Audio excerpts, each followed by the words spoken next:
My name is Carrie Shank, completing my video therapy activity for SLP212, and I will be presenting a sequencing activity for children with receptive language disorders. This activity would be presented to a class of 3 students at a kidney-shaped table. So I would be sitting in front of them and they would be surrounding me. And the goal of this activity is to build confidence in their language skills by using a multi-modality approach that incorporates visual cues, auditory cues, and tactile cues. So first I would start with a visual schedule, because children with receptive language disorders have a hard time taking in auditory information. So providing them with a visual cue for what their next step will be provides a good support for them.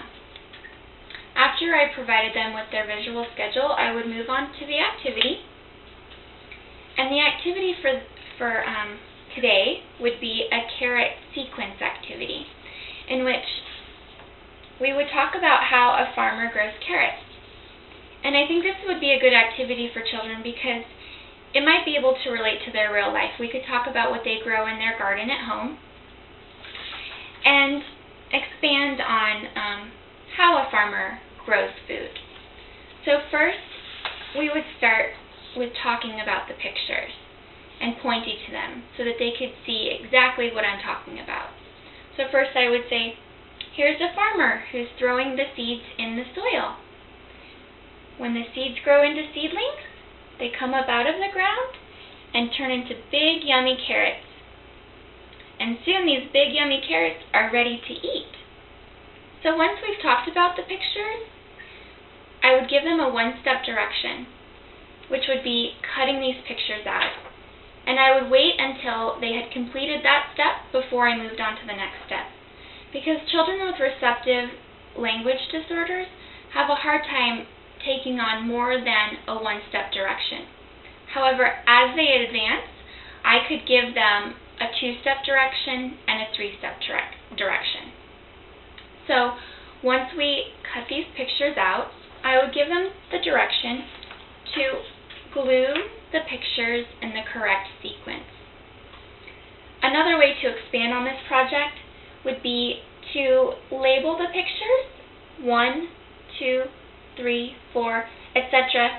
so that it also builds on their sequencing skills and just practices their numbers as well.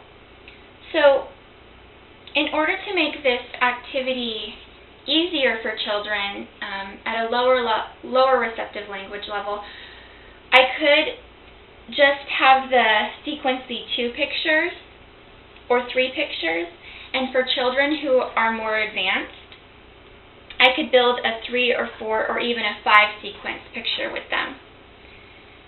And once they were able to get to that level, we could make the project or activity even more complex by having them write a sentence about the sequence.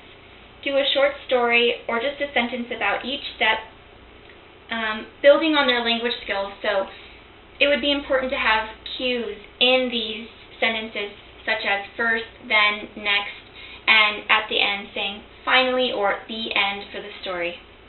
And of course having their name at the top. And once they've completed the activity, they could take it home and talk to their parents about it and share what they learned about farming and also talk about the story, and hopefully that would build some confidence in them and give them a chance to share at home as well. So the ultimate goal of this activity is to build receptive language skills and confidence for receptive language children, or children with a receptive language disorder.